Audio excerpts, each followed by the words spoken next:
바울은 주 안에서 기뻐하라고 권면합니다.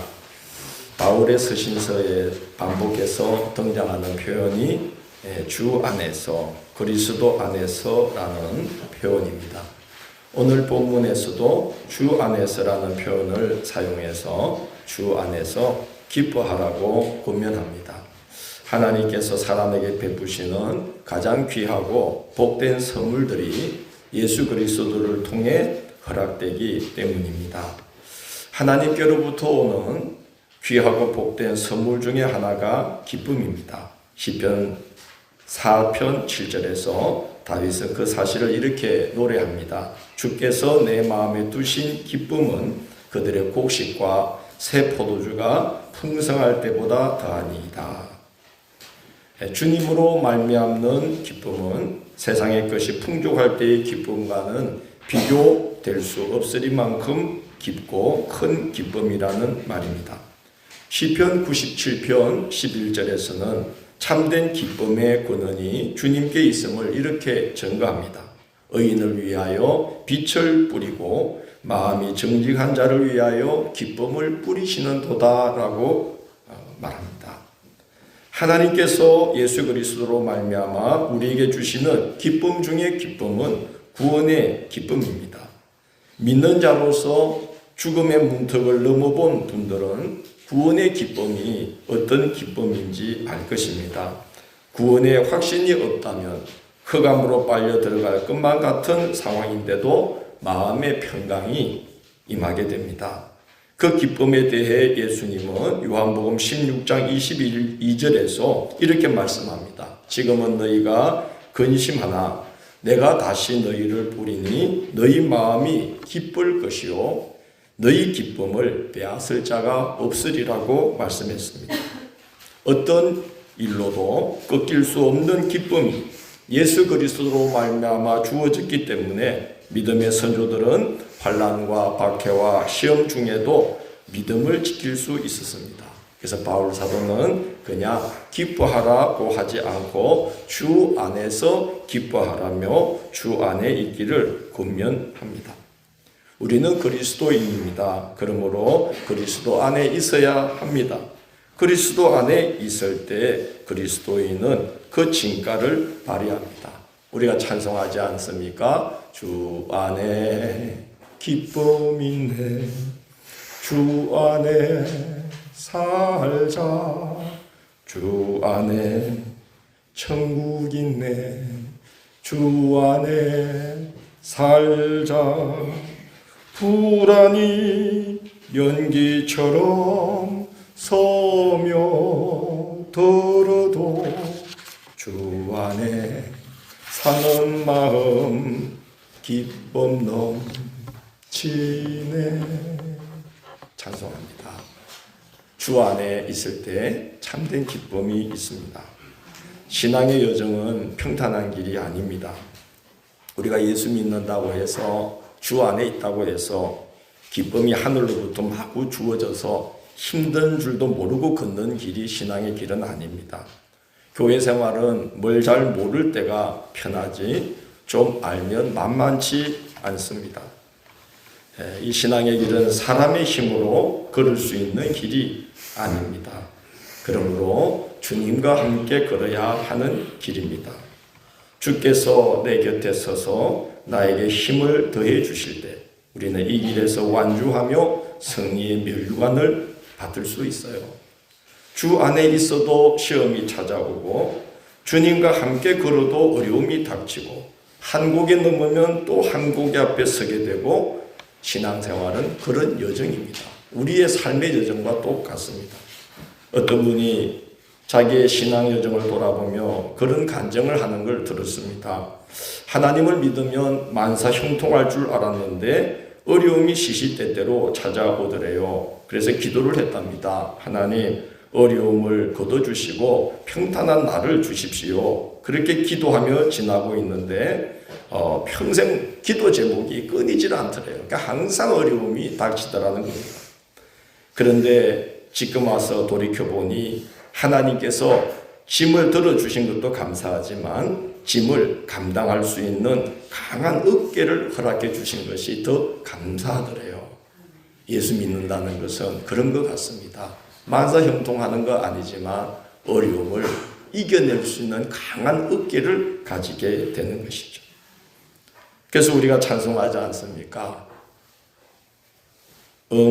응답하신 기도 감사, 거절하신 것 감사, 헤쳐나온 풍랑 감사, 주 내 곁에 계시네. 아픔과 기쁨도 감사, 절망 중 위로 감사, 사라진 눈물도 감사, 나의 영혼 평안해.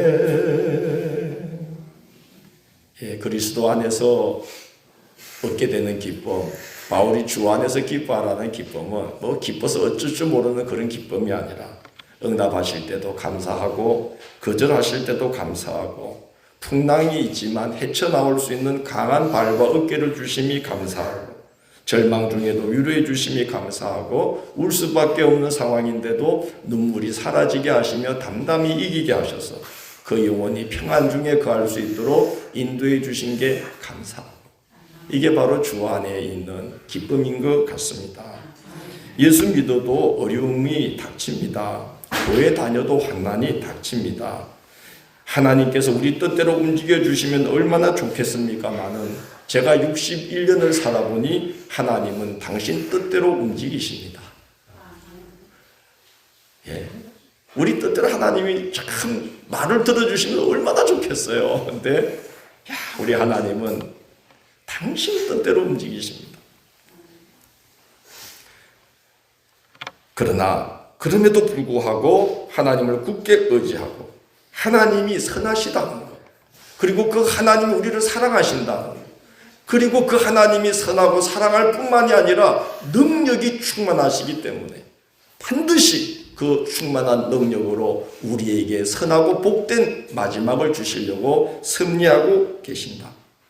그렇게 의지하면서 기도로서 힘든 고개를 하나씩 넘어갈 때마다 시험을 이길 수 있는 영적 무기가 하나씩 장착되는 것 같아요. 저는 이제 목회가 30년째인데요.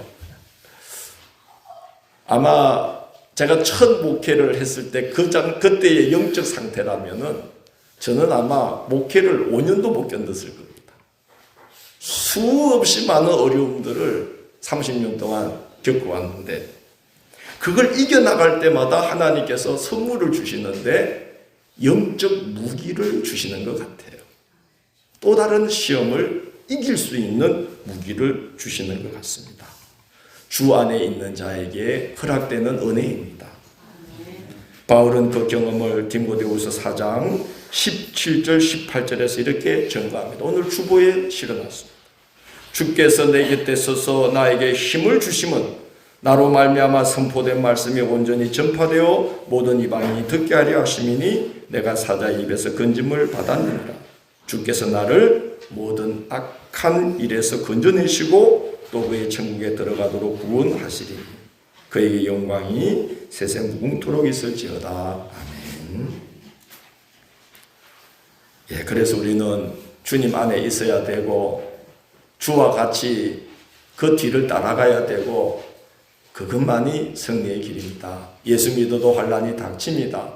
하나님 의지해도 어려움 눈앞에 있습니다. 하나님은 절대로 우리 뜻대로 움직이지 않고 당신 뜻대로 움직이십니다. 그래서 그 주님을 따라가면 되는 것입니다. 주와 같이 길 가는 것 즐거운 일 아닌가. 우리 주님 걸어가신 발자취를 밟겠네. 한 걸음 한 걸음 주 예수와 함께 날마다 날마다 우리는 걷겠네. 그게 승리의 비결이며, 그렇게 걸어갈 때에 우리는 많은 어려움과 절망과 힘든 상황 속에도 마음의 평안을 잃지 않고 주님이 우리 마음에 비춰주시는 그 빛과 뿌려주시는 기쁨을 의지해서 어려운 중에도 평강을 유지하면서 기쁨으로 이 길을 걸어갈 수 있다고 믿습니다. 바울 사도는 각 교회에 보내는 서신마다 그래서 입이 닳도록 그리스도 안에 있으라, 그것만이 승리하는 길이다. 그리스도 안에 있으라, 그것만이 시험을 이기는 길이다. 그리스도 안에 있으라, 그것만이 열매 맺는 길이다.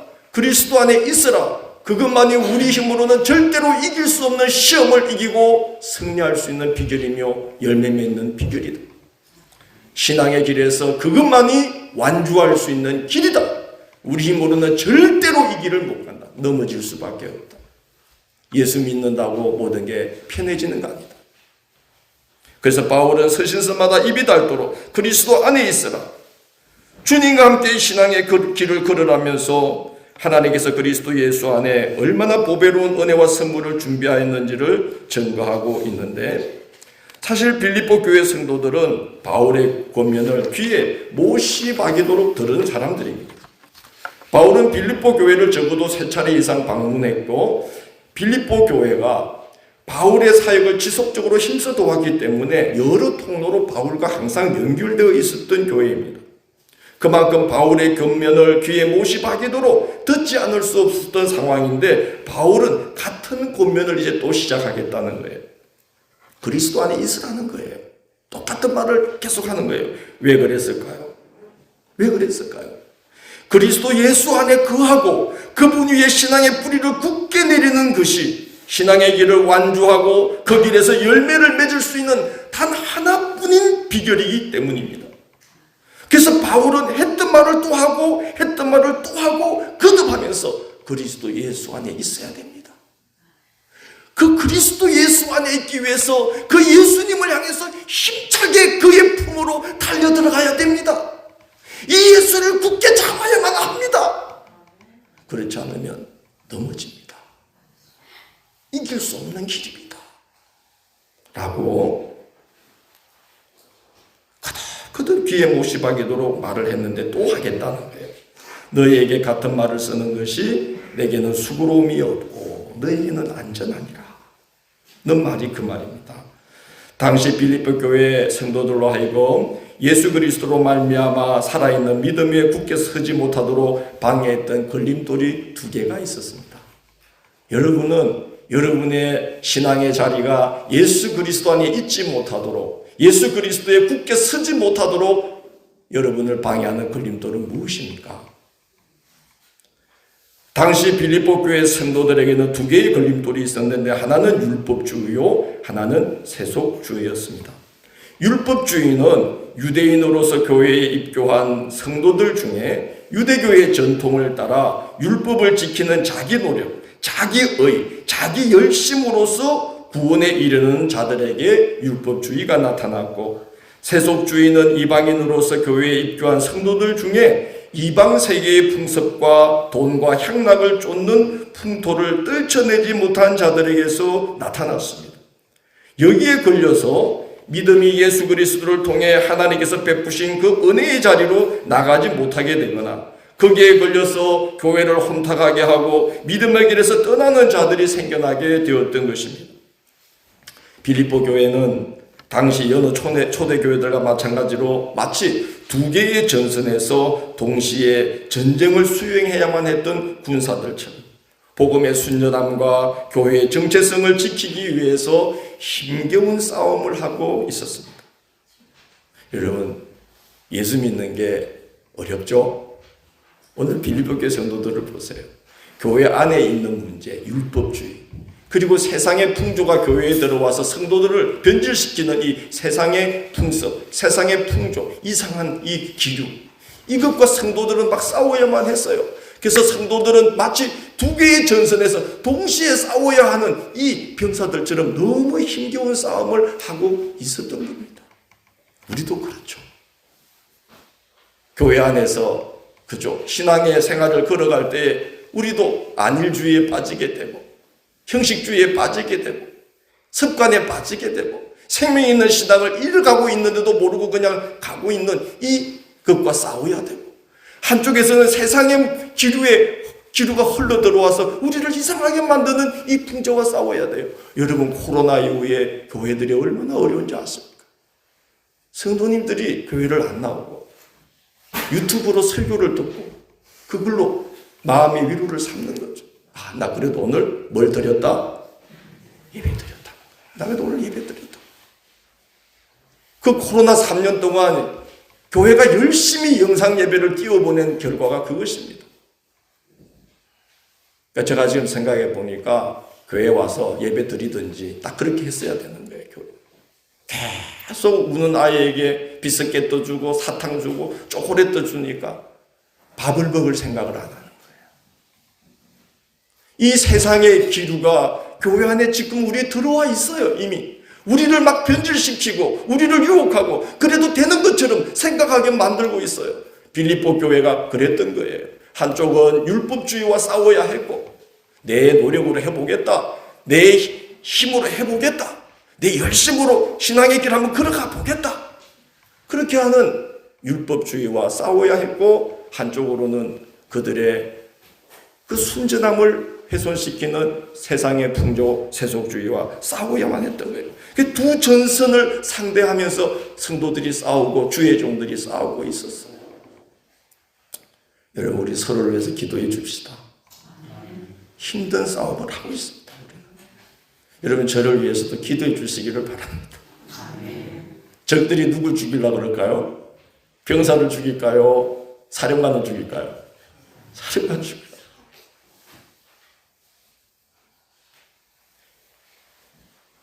성도들이 싸우고 있고 주의 종도 싸우고 있고 두 전선의 싸움을 하고 있는 게 당시 빌립보 교회의 상황이며 또 우리 상황이기도 하지 않나, 그렇게 생각이 됩니다.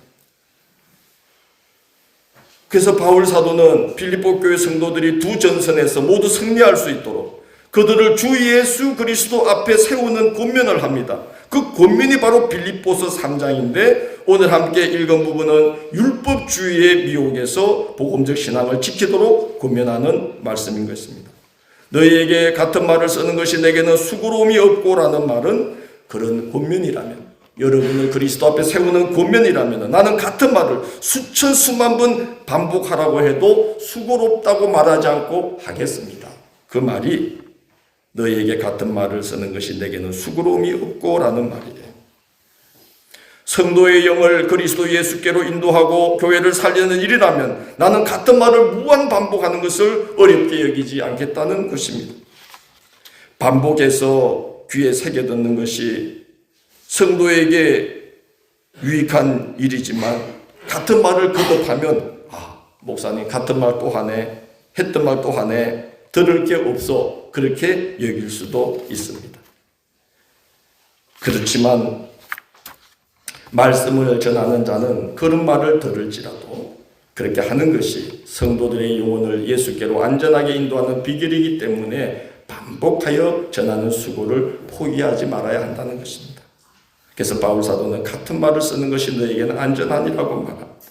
설교 강단은 새로운 지식을 전하는 자리가 아니고 도덕적 흉계를 하는 자리가 아니고 감동적이고 신선한 이야기로 위로와 힘을 얻는 시간이 아닙니다. 설교 시간은 구주 되신 예수 그리스도와 그로 말미암아 하나님께서 베푸신 구원의 은혜가 우리 심령에 새겨지는 시간입니다.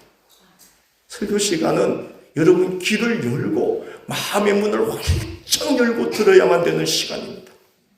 왜 그래요? 생명의 양식이 주어지는 시간이에요. 뭘 열고? 뭘 번쩍 뜨고? 뭘 열고? 마음에? 그게 안 되면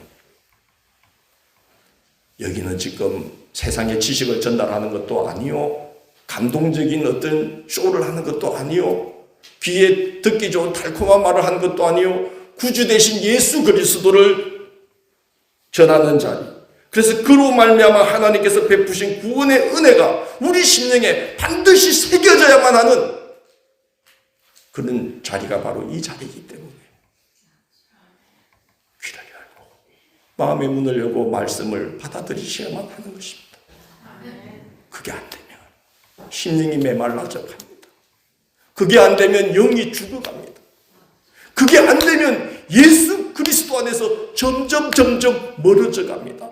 율법주의로는 신앙이 오래 못 갑니다. 내 의지로, 내 노력으로, 내 그동안의 경험으로 내가 지금까지 믿어왔으니까 아닙니다.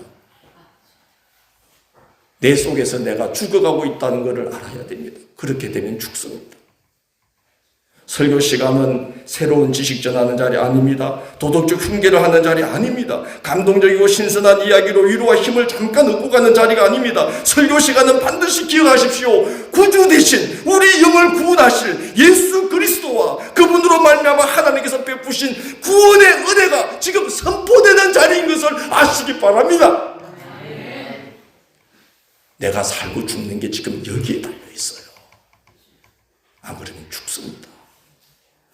그래서 바울 사도가 여러분이 나에게 같은 말 또한에 그렇게 말할지라도 나는 그것이 수고롭지 않다고 생각하고 전할 것이며 그것이 여러분에게 뭐하니라? 안전하니라. 그렇게 말하고 있습니다. 그래서 여러분 우리가 사도행전을 통독하지 않았어요. 바울이 왜 세 차례에 걸친 전도여행을 했습니까? 같은데 또 가고 간 곳 또 가고 왜 그랬습니까? 말씀이 새겨지도록 예수 그리스도가 새겨지도록 그래서 예수 그리스도 안에 있게 만들려고 간 곳 또 가고 간 곳 또 가고 간 곳 또 간 역사가 사도행전이에요. 세 차례에 걸쳐서.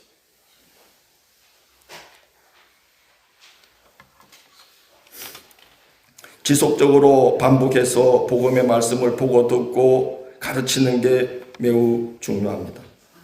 저는 한 목회자가 그 교회에서 적어도 10번 정도는 창세기에서 요한계시록까지 강해를 해야 된다고 생각을 합니다. 맞습니까? 아니에요? 여러분, 술 취한 사람이 아무리 술이 취해도 자기 집을 찾아갑니까? 안 찾아갑니까? 왜 그렇죠? 늘 수없이 걷던 길이에요. 가다가 내가 참견하는 것도 봤어요. 분리수거장에 누가 소파를 내놨는데 거기 딱 서가지고 소파하고 싸우고 있더라고. 야, 너 어제는 없더만 오늘 요 와 있노? 이런 거 요다 내비리면 안 되는데 해서 사다가 또 막 가요. 자기 집에 갔을 거예요. 늘 걷던 길은 술이 많지라도 길을 안 잃고 가지 않습니까? 여러분 우리가 신앙생활 하다가 얼마나 많은 어려움이 있어요. 얼마나 많은 시험을 겪어요. 얼마나 많은 유혹을 당해요. 얼마나 많은 힘든 가시밭길을 넘어가야 돼요.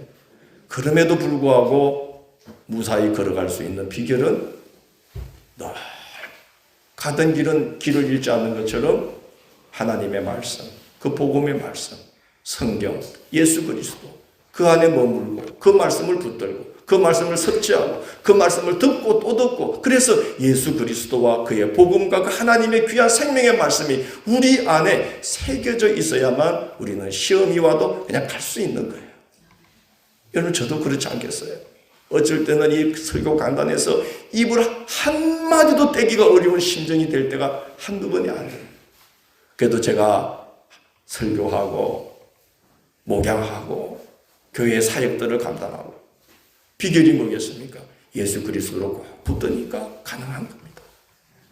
넘어지지 않는 겁니다. 끝까지 가는 겁니다.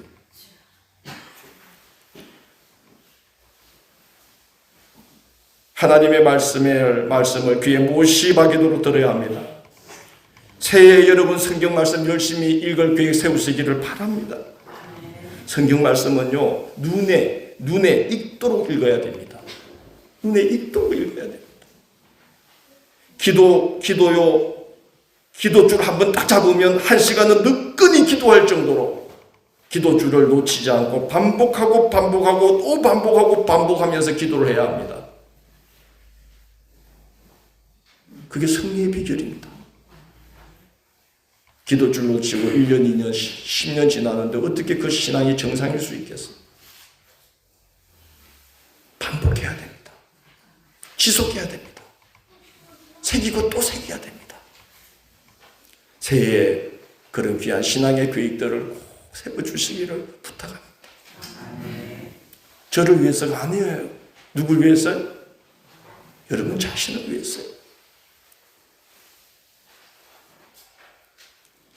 교회는 하나님이 당신 계획대로 이끌고 가십니다. 다 채우십니다. 문제는 우리 자신이잖아요. 내가 넘어지면 누구 손해예요? 내 손이 아니에요.